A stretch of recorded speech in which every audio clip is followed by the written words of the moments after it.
6 RPI over a 500 record, and that's the goal, to be at the end of the season, is to be in play for making postseason. And the Pac-12 is so strong this year. I mean, they're projecting 9 teams from the Pac-12 to get into the tournament, and we, as I told the players yesterday, I mean, our fate is in our own hands. I mean, we've got 6 games remaining, and we have to be able to produce on on the home stretch here. Just talk about the importance of this game with Washington State. They were ranked still a well above 500 team, and players like Morgan Weaver up top are very dangerous for them. Yeah, Morgan Weaver is a stud. She has been for the past couple of years within the conference, and she plays on the youth national team, and she's a good player, and they've got some great workhorses up top, and they're very good at what they do. I've said it before, every game in the Pac-12 is a championship game. We don't have a conference tournament.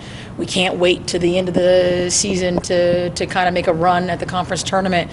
So we treat every game as the same. It's a championship mindset, and that's what we're going into against Washington State on Saturday. Wazzu is clearly no slouch of a team, obviously, but you look at some of the other teams that you've faced in the first half of this conference slate. I mean, is it almost better, at least for some of these freshmen, even to get some of these higher echelon teams of the pack out of the way early before you go into the back half of the schedule? Well, we got a lot of good teams left in the Pac-12. It's hard to say one team is better than the other unless you're looking at record and you're looking at RPI and you're looking at on paper. But we all know there's not much that separates the top from the bottom from the Pac-12. Arizona's on the road are extremely difficult.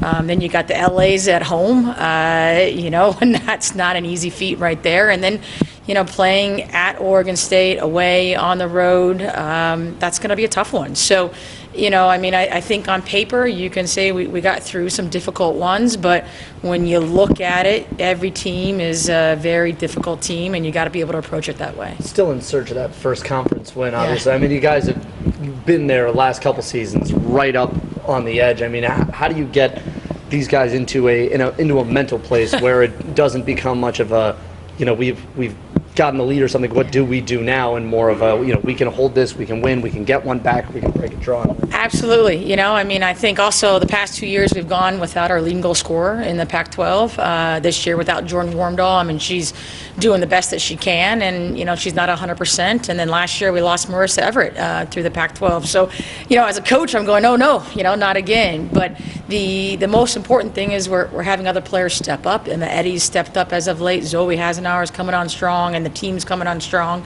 But we need to find a way to manage a game and close it out, and in the last 5 minutes of a game to find a way to put it away. And we've been working on that. We've been working on our mentality, and I'm confident that we can do that this weekend. What's Jordan's status right now? She's good. I mean, she's still playing with a little bit of nagging injury, and that's, you feel for her in the sense of, she's playing through that pain, and you got to be really proud of what she's doing, and she's trying to do the best that she can. And we would love to have her 100%, but we're going to take her whatever percent we can get her. And she's got a nose around the goal, and she's still, she wants to come in with a chip on her shoulder, and that's the attitude that you want from a player. So she is definitely going to be playing this weekend, and hopefully, scoring a goal or two.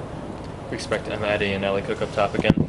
Yeah, we'll be seeing them all. But yeah, I mean, Emma Eddy has been playing well as of late. I mean, we all see that. You can see it. She has a smile on her face. And Allie Cook is a really good back-to-goal player. And, I think that's going to be important against Washington State. I think their average size is 5'9", so they've got some size about them. I think it's important for us to be able to deal with that, but also play our game of soccer. I expect to go back to the 4-4-2. Yeah, we'll see 4-4-2. We'll keep you guys on the toes. How about that? You try to figure that out in the first 5 minutes. But no, I mean, I think every team is playing in different formations. I mean, Wazzu's played in a 4-4-2. They played in 4-2-3-1. I think, you've got really good coaches within the league that they're gonna make tactical adjustments and try to figure out what the opponent is doing and what the strengths are doing and where you can succeed. And Todd's a great coach, and he's done a great job up there, and so I'm sure we'll see something different, but for us it's about playing our style. What center back partnership do you expect for Saturday? Well, they're all three doing really well, and that's going to be a